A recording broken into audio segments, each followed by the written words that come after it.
श्री गणपति मंगलमालिका स्तोत्रम्। श्रीकंठ प्रेमपुत्राय गौरीवामाङ्गवासिने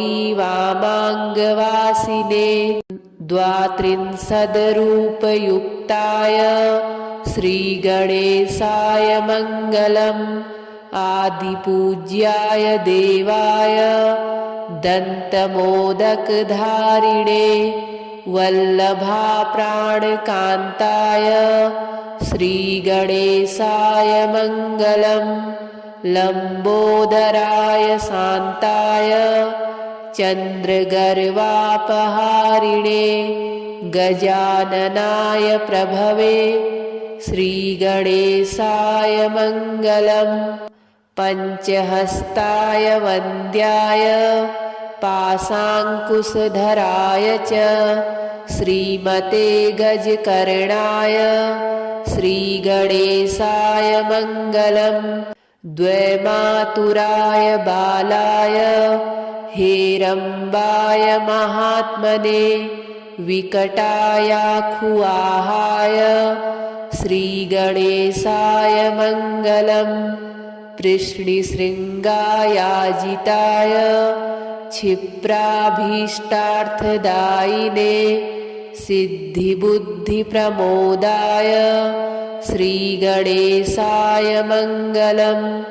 विलम्बियज्ञसूत्राय सर्वविघ्ननिवारिणे दूर्वादलसुपूज्याय श्रीगणेशाय मङ्गलम्। महाकायाय भीमाय महासेनाग्रजन्मने त्रिपुरारीवरोधात्रे श्रीगणेशाय मङ्गलम्। सिन्दूररम्यवर्णाय नागबद्धोदराय च आमोदाय प्रमोदाय श्रीगणेशाय मङ्गलम्। विघ्नकर्त्रे दुर्मुखाय विघ्नहर्त्रे शिवात्मने सुमुखायैकदन्ताय श्रीगणेशाय मङ्गलम्। समस्तगणनाथाय विष्णवे धूमकेतवे त्र्यक्षाय भालचन्द्राय श्रीगणेशाय मङ्गलम्। चतुर्थीशाय मान्याय सर्वविद्याप्रदायिने वक्रतुण्डाय कुब्जाय श्रीगणेशाय मङ्गलम्। तुण्डिने कपिलाक्षाय श्रेष्ठाय ऋणहारिणे उद्दण्डोदण्डरूपाय श्रीगणेशाय मङ्गलम्। कष्टहर्त्रे द्विदेहाय भक्तेष्टजयदायिने विनायकाय विभवे श्रीगणेशाय मङ्गलम्। सच्चिदानन्दरूपाय निर्गुणाय गुणात्मने वटवे लोकगुरवे श्रीगणेशाय मङ्गलम्। श्रीचामुण्डासुपुत्राय प्रसन्नवदनाय च श्रीराजराजसेव्याय श्रीगणेशाय मङ्गलम्। श्रीचामुण्डा कृपापात्र श्रीकृष्णेन्द्रविनिर्मितां विभूतिमातृकारम्यां कल्याणैश्वर्यदायिनीं श्रीमहागणनाथस्य शुभां मङ्गलमालिकां यः पठेत् सततं वाणीं लक्ष्मीं सिद्धिं वाप्नुयात्।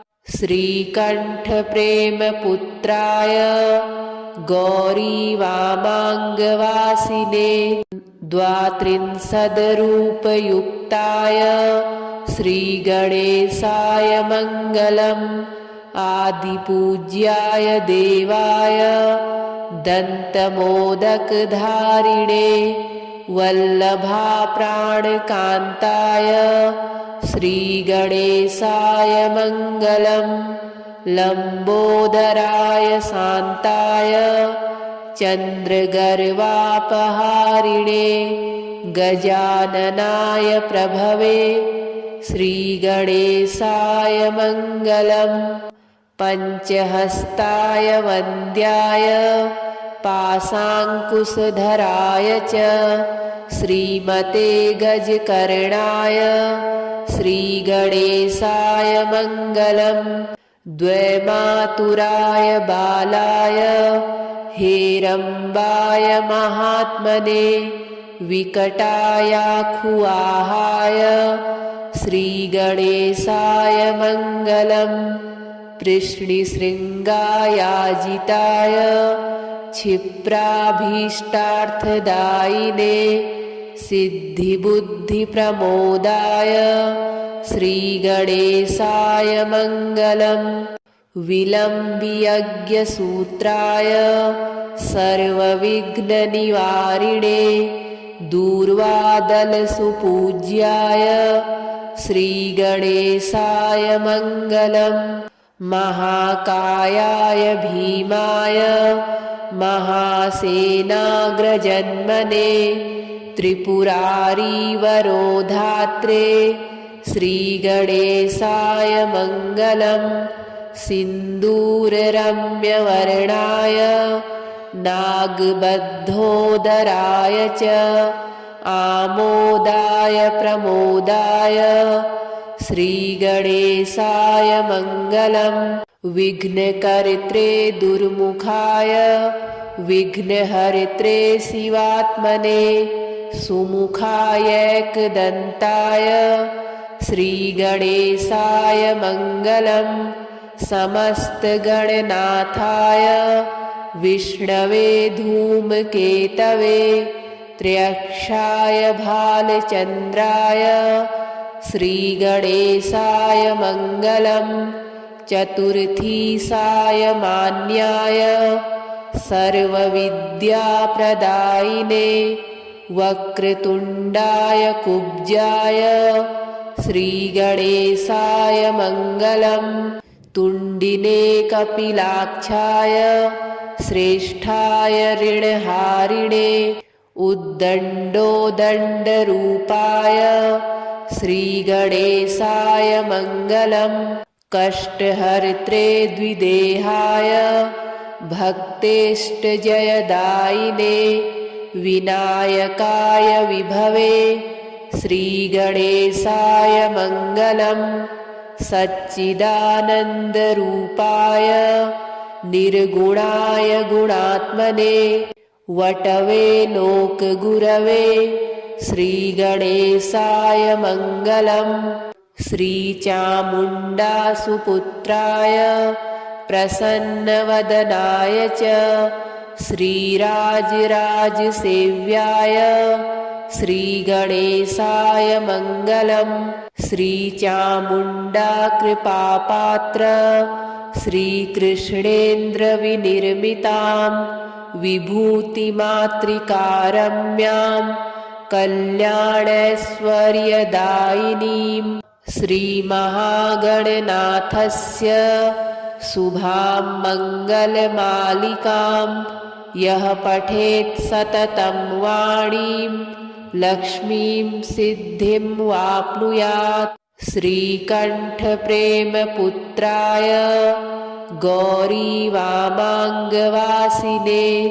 द्वात्रिंशद्रूपयुक्ताय श्रीगणेशाय मङ्गलम्। आदिपूज्याय देवाय दन्तमोदकधारिणे वल्लभाप्राणकान्ताय श्रीगणेशाय मङ्गलम्। लम्बोदराय शान्ताय चन्द्रगर्वापहारिणे गजाननाय प्रभवे श्रीगणेशाय मङ्गलम्।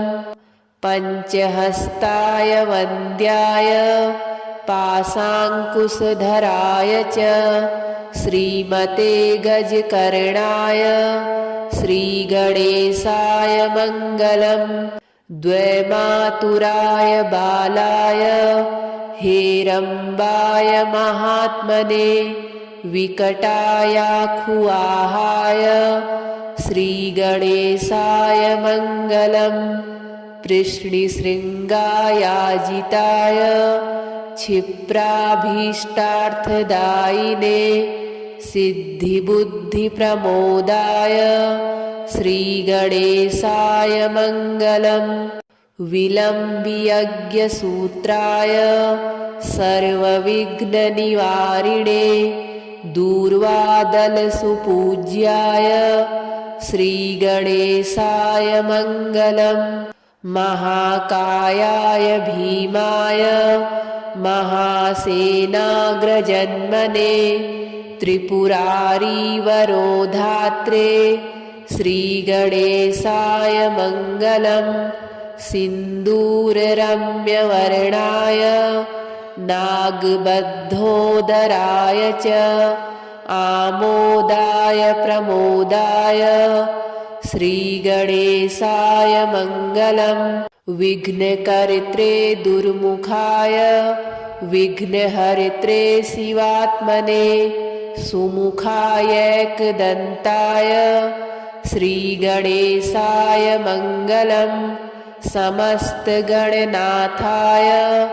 विष्णवे धूमकेतवे त्र्यक्षाय भालचन्द्राय श्रीगणेशाय मङ्गलम्। चतुर्थीसाय मान्याय सर्वविद्याप्रदायिने वक्रतुण्डाय कुब्जाय श्रीगणेशाय मङ्गलम्।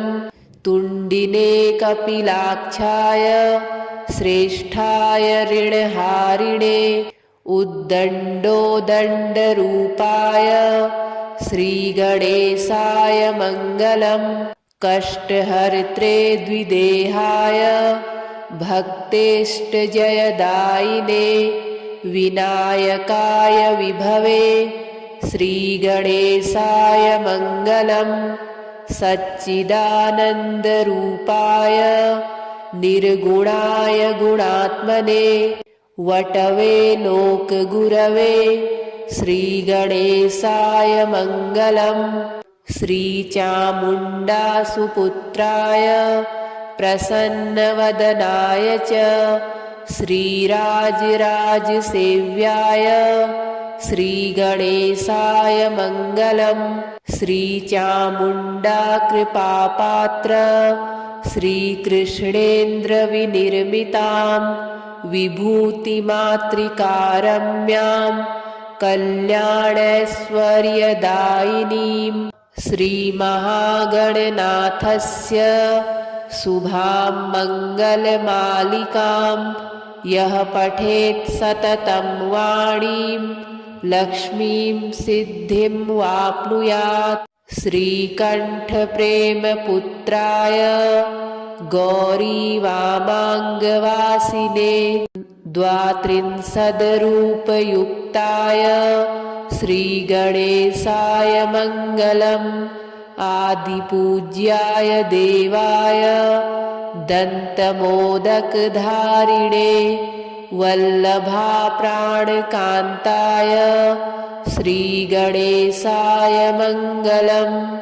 लम्बोदराय शान्ताय चन्द्रगर्वापहारिणे गजाननाय प्रभवे श्रीगणेशाय मङ्गलम्। पञ्चहस्ताय वन्द्याय पाशाङ्कुशधराय च श्रीमते गजकर्णाय श्रीगणेशाय मङ्गलम्। द्वैमातुराय बालाय हेरम्बाय महात्मने विकटायाखुआहाय श्रीगणेशाय मङ्गलम्। पृष्णिशृङ्गायाजिताय क्षिप्राभीष्टार्थदायिने सिद्धिबुद्धिप्रमोदाय श्रीगणेशाय मङ्गलम्। विलम्बियज्ञसूत्राय सर्वविघ्ननिवारिणे दूर्वादलसुपूज्याय श्रीगणेशाय मङ्गलम्। महाकायाय भीमाय महासेनाग्रजन्मने त्रिपुरारीवरोधात्रे श्रीगणेशाय मङ्गलम्।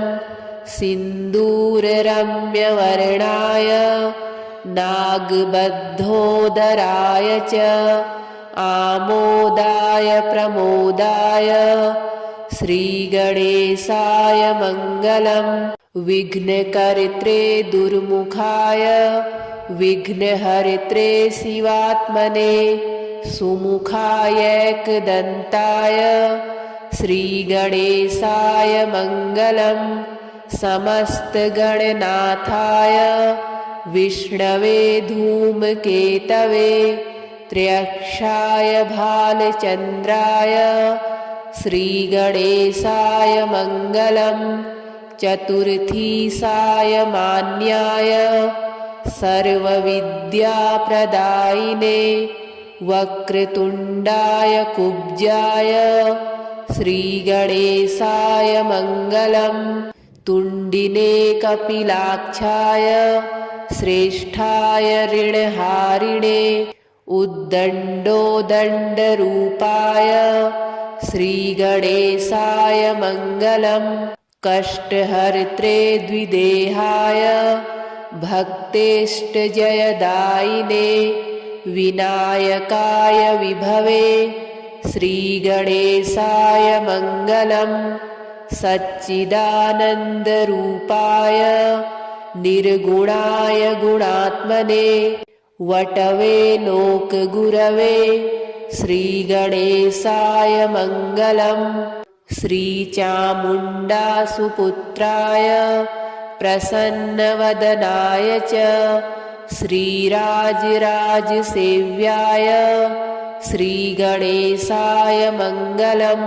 श्रीचामुण्डाकृपापात्र श्रीकृष्णेन्द्रविनिर्मितां विभूतिमातृकारम्यां कल्याणैश्वर्यदायिनीं श्रीमहागणनाथस्य शुभां मङ्गलमालिकां यः पठेत् सततं वाणीं लक्ष्मीं सिद्धिं वाप्नुयात्। श्रीकण्ठप्रेमपुत्राय गौरीवामाङ्गवासिने द्वात्रिंशद्रूपयुक्ताय श्रीगणेशाय मङ्गलम्। आदिपूज्याय देवाय दन्तमोदकधारिणे वल्लभाप्राणकान्ताय श्रीगणेशाय मङ्गलम्। लम्बोदराय शान्ताय चन्द्रगर्वापहारिणे गजाननाय प्रभवे श्रीगणेशाय मङ्गलम्। पञ्चहस्ताय वन्द्याय पाशाङ्कुशधराय च श्रीमते गजकर्णाय श्रीगणेशाय मङ्गलम्। द्वैमातुराय बालाय हेरम्बाय महात्मने विकटायाखुआहाय श्रीगणेशाय मङ्गलम्। कृष्णशृङ्गायाजिताय क्षिप्राभीष्टार्थदायिने सिद्धिबुद्धिप्रमोदाय श्रीगणेशाय मङ्गलम्। विलम्बियज्ञसूत्राय सर्वविघ्ननिवारिणे दूर्वादलसुपूज्याय श्रीगणेशाय मङ्गलम्। महाकायाय भीमाय महासेनाग्रजन्मने त्रिपुरारीवरोधात्रे श्रीगणेशाय मङ्गलम् सिन्दूररम्यवर्णाय नागबद्धोदराय च आमोदाय प्रमोदाय श्रीगणेशाय मङ्गलम् विघ्नकर्त्रे दुर्मुखाय विघ्नहर्त्रे शिवात्मने सुमुखायैकदन्ताय श्रीगणेशाय मङ्गलम् समस्तगणनाथाय विष्णवे धूमकेतवे त्र्यक्षाय भालचन्द्राय श्रीगणेशाय मङ्गलम् चतुर्थीसाय मान्याय सर्वविद्याप्रदायिने वक्रतुण्डाय कुब्जाय श्रीगणेशाय मङ्गलम् तुण्डिने कपिलाक्षाय श्रेष्ठाय ऋणहारिणे उद्दण्डोदण्डरूपाय श्रीगणेशाय मङ्गलम् कष्टहर्त्रे द्विदेहाय भक्तेष्टजयदायिने विनायकाय विभवे श्रीगणेशाय मङ्गलम् सच्चिदानन्दरूपाय निर्गुणाय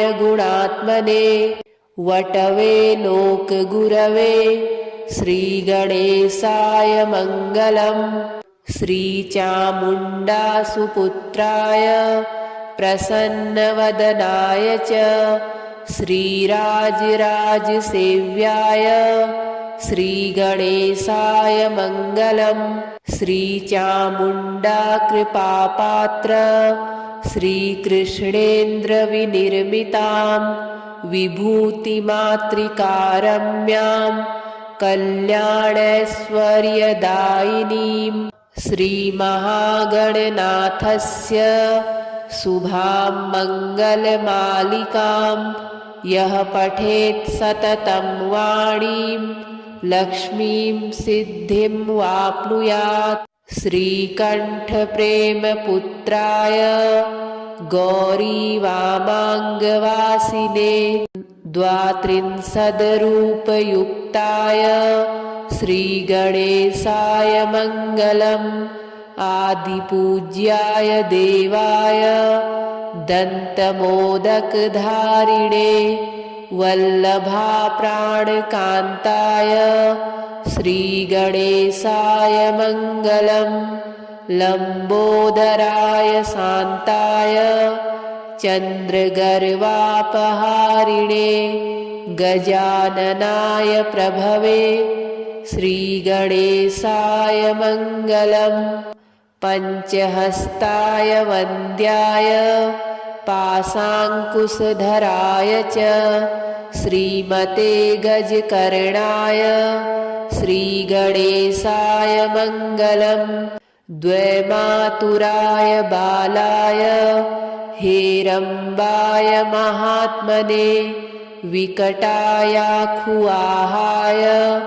श्रीगणेशाय मङ्गलम् कृष्णशृङ्गायाजिताय क्षिप्राभीष्टार्थदायिने सिद्धिबुद्धिप्रमोदाय श्रीगणेशाय मङ्गलम् विलम्बियज्ञसूत्राय सर्वविघ्ननिवारिणे दूर्वादलसुपूज्याय श्रीगणेशाय मङ्गलम् महाकायाय भीमाय महासेनाग्रजन्मने त्रिपुरारीवरोधात्रे श्रीगणेशाय मङ्गलम् सिन्दूररम्यवर्णाय नागबद्धोदराय च आमोदाय प्रमोदाय श्रीगणेशाय मङ्गलम् विघ्नकर्त्रे दुर्मुखाय विघ्नहर्त्रे शिवात्मने सुमुखायैकदन्ताय श्रीगणेशाय मङ्गलं समस्तगणनाथाय विष्णवे धूमकेतवे त्र्यक्षाय भालचन्द्राय श्रीगणेशाय मङ्गलं चतुर्थीसाय मान्याय सर्वविद्याप्रदायिने वक्रतुण्डाय कुब्जाय श्रीगणेशाय मङ्गलं तुण्डिने कपिलाक्षाय श्रेष्ठाय ऋणहारिणे उद्दण्डोदण्डरूपाय श्रीगणेशाय मङ्गलं कष्टहर्त्रे द्विदेहाय भक्तेष्टजयदायिने विनायकाय विभवे श्रीगणेशाय मङ्गलं सच्चिदानन्दरूपाय निर्गुणाय गुणात्मने वटवे लोकगुरवे श्रीगणेशाय मङ्गलं श्रीचामुण्डासुपुत्राय प्रसन्नवदनाय च श्रीराजराजसेव्याय श्रीगणेशाय मङ्गलं श्रीचामुण्डाकृपापात्र श्रीकृष्णेन्द्रविनिर्मितां विभूतिमातृकारम्यां कल्याणैश्वर्यदायिनीं श्रीमहागणनाथस्य शुभां मङ्गलमालिकां यः पठेत् सततं वाणीं लक्ष्मीं सिद्धिं वाप्नुयात्। श्रीकण्ठप्रेमपुत्राय गौरीवामाङ्गवासिने द्वात्रिंशद्रूपयुक्ताय श्रीगणेशाय मङ्गलम् आदिपूज्याय देवाय दन्तमोदकधारिणे वल्लभाप्राणकान्ताय श्रीगणेशाय मङ्गलं लम्बोदराय शान्ताय चन्द्रगर्वापहारिणे गजाननाय प्रभवे श्रीगणेशाय मङ्गलं पञ्चहस्ताय वन्द्याय पाशाङ्कुशधराय च श्रीमते गजकर्णाय श्रीगणेशाय मङ्गलं द्वैमातुराय बालाय हेरम्बाय महात्मने विकटायाखुवाहाय श्रीगणेशाय मङ्गलं कृष्णशृङ्गायाजिताय क्षिप्राभीष्टार्थदायिने सिद्धिबुद्धिप्रमोदाय श्रीगणेशाय मङ्गलं विलम्बियज्ञसूत्राय सर्वविघ्ननिवारिणे दूर्वादलसुपूज्याय श्रीगणेशाय मङ्गलं महाकायाय भीमाय महासेनाग्रजन्मने त्रिपुरारीवरोधात्रे श्रीगणेशाय मङ्गलं सिन्दूररम्यवर्णाय नागबद्धोदराय च आमोदाय प्रमोदाय श्रीगणेशाय मङ्गलं विघ्नकर्त्रे दुर्मुखाय विघ्नहर्त्रे शिवात्मने सुमुखायैकदन्ताय श्रीगणेशाय मङ्गलं समस्तगणनाथाय विष्णवे धूमकेतवे त्र्यक्षाय भालचन्द्राय श्रीगणेशाय मङ्गलं चतुर्थीसाय मान्याय सर्वविद्याप्रदायिने वक्रतुण्डाय कुब्जाय श्रीगणेशाय मङ्गलम् तुण्डिने कपिलाक्षाय श्रेष्ठाय ऋणहारिणे उद्दण्डोदण्डरूपाय श्रीगणेशाय मङ्गलम् कष्टहर्त्रे द्विदेहाय भक्तेष्टजयदायिने विनायकाय विभवे श्रीगणेशाय मङ्गलम् सच्चिदानन्दरूपाय निर्गुणाय गुणात्मने वटवे लोकगुरवे श्रीगणेशाय मङ्गलम् श्रीचामुण्डासुपुत्राय प्रसन्नवदनाय च श्रीराजराजसेव्याय श्रीगणेशाय मङ्गलम् श्रीचामुण्डाकृपापात्र श्रीकृष्णेन्द्रविनिर्मितां विभूतिमातृकारम्यां कल्याणैश्वर्यदायिनीं श्रीमहागणनाथस्य शुभां मङ्गलमालिकां यः पठेत् सततं वाणीं लक्ष्मीं सिद्धिं वाप्नुयात् श्रीकण्ठप्रेमपुत्राय गौरीवामाङ्गवासिने द्वात्रिंशद्रूपयुक्ताय श्रीगणेशाय मङ्गलम् आदिपूज्याय देवाय दन्तमोदकधारिणे वल्लभाप्राणकान्ताय श्रीगणेशाय मङ्गलम् लम्बोदराय शान्ताय चन्द्रगर्वापहारिणे गजाननाय प्रभवे श्रीगणेशाय मङ्गलम् पञ्चहस्ताय वन्द्याय पाशाङ्कुशधराय च श्रीमते गजकर्णाय श्रीगणेशाय मङ्गलम् द्वैमातुराय बालाय हेरम्बाय महात्मने विकटायाखुआहाय श्रीगणेशाय मङ्गलम् कृष्णशृङ्गायाजिताय क्षिप्राभीष्टार्थदायिने सिद्धिबुद्धिप्रमोदाय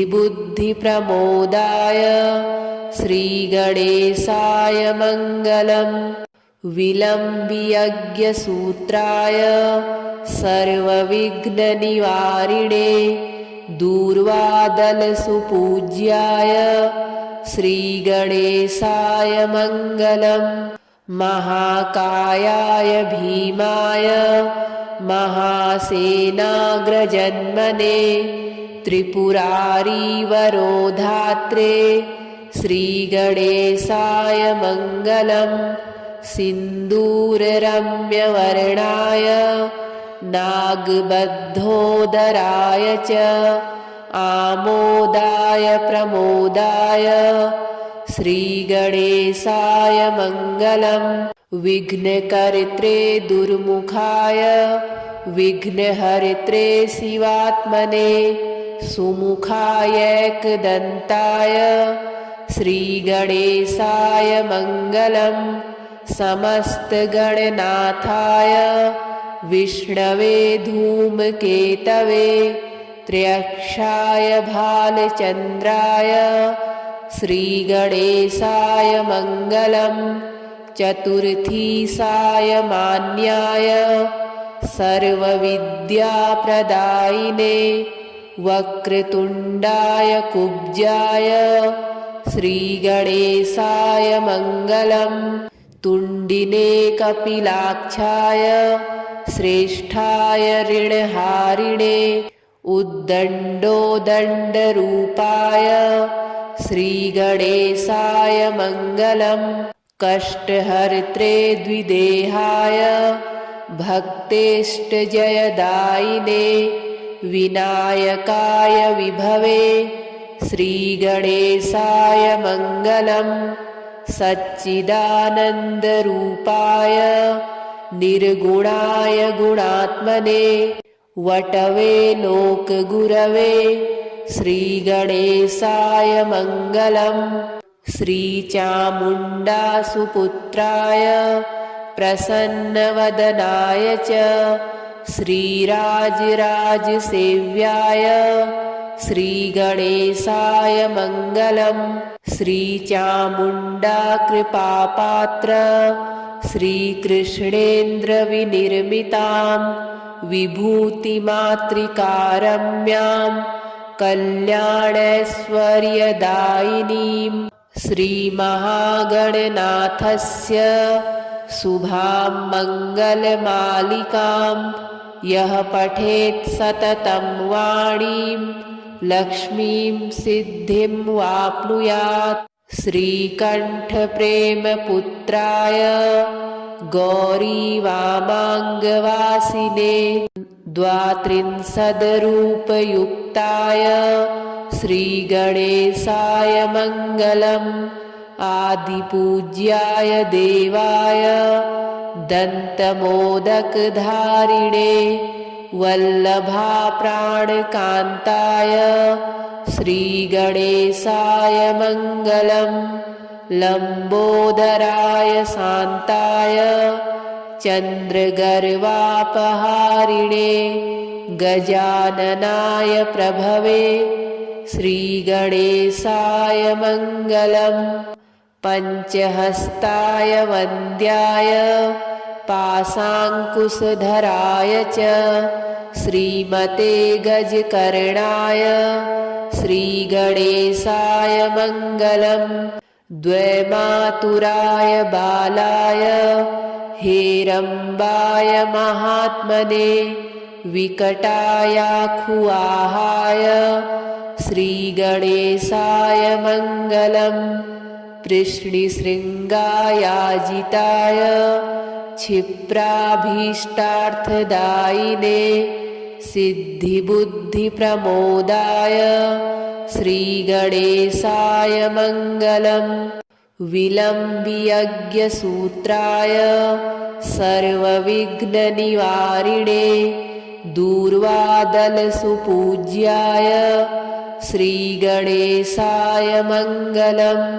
महाकायाय भीमाय महासेनाग्रजन्मने त्रिपुरारीवरोधात्रे श्रीगणेशाय मङ्गलम्। सिन्दूररम्यवर्णाय नागबद्धोदराय च आमोदाय प्रमोदाय श्रीगणेशाय मङ्गलम्। विघ्नकर्त्रे दुर्मुखाय विघ्नहर्त्रे शिवात्मने सुमुखायैकदन्ताय श्रीगणेशाय मङ्गलम्। समस्तगणनाथाय विष्णवे धूमकेतवे त्र्यक्षाय भालचन्द्राय श्रीगणेशाय मङ्गलम्। चतुर्थीशाय मान्याय सर्वविद्याप्रदायिने वक्रतुण्डाय कुब्जाय श्रीगणेशाय मङ्गलम्। तुण्डिने कपिलाक्षाय श्रेष्ठाय ऋणहारिणे उद्दण्डोदण्डरूपाय श्रीगणेशाय मङ्गलम्। कष्टहर्त्रे द्विदेहाय भक्तेष्टजयदायिने विनायकाय विभवे श्रीगणेशाय मङ्गलम्। सच्चिदानन्दरूपाय निर्गुणाय गुणात्मने वटवे लोकगुरवे श्रीगणेशाय मङ्गलम्। श्रीचामुण्डासुपुत्राय प्रसन्नवदनाय च श्रीराजराजसेव्याय श्रीगणेशाय मङ्गलम्। श्रीचामुण्डा कृपापात्र श्रीकृष्णेन्द्रविनिर्मितां विभूतिमातृकारम्यां कल्याणैश्वर्यदायिनीं श्रीमहागणनाथस्य शुभां मङ्गलमालिकां यः पठेत् सततं वाणीं लक्ष्मीं सिद्धिं वाप्नुयात्। श्रीकण्ठप्रेमपुत्राय गौरीवामाङ्गवासिने द्वात्रिंशद्रूपयुक्ताय श्रीगणेशाय मङ्गलम्। आदिपूज्याय देवाय दन्तमोदकधारिणे वल्लभाप्राणकान्ताय श्रीगणेशाय मङ्गलम्। लम्बोदराय शान्ताय चन्द्रगर्वापहारिणे गजाननाय प्रभवे श्रीगणेशाय मङ्गलम्। पञ्चहस्ताय वन्द्याय पाशाङ्कुशधराय च श्रीमते गजकर्णाय श्रीगणेशाय मङ्गलम्। द्वैमातुराय बालाय हेरम्बाय महात्मने विकटायाखुवाहाय श्रीगणेशाय मङ्गलम्। कृष्णशृङ्गायाजिताय क्षिप्राभीष्टार्थदायिने सिद्धिबुद्धिप्रमोदाय श्रीगणेशाय मङ्गलम्। विलम्बियज्ञसूत्राय सर्वविघ्ननिवारिणे दूर्वादलसुपूज्याय श्रीगणेशाय मङ्गलम्। महाकायाय भीमाय महासेनाग्रजन्मने त्रिपुरारीवरोधात्रे श्रीगणेशाय मङ्गलम्। सिन्दूररम्यवर्णाय नागबद्धोदराय च आमोदाय प्रमोदाय श्रीगणेशाय मङ्गलम्। विघ्नकर्त्रे दुर्मुखाय विघ्नहर्त्रे शिवात्मने सुमुखायैकदन्ताय श्रीगणेशाय मङ्गलम्। समस्तगणनाथाय विष्णवे धूमकेतवे त्र्यक्षाय भालचन्द्राय श्रीगणेशाय मङ्गलम्।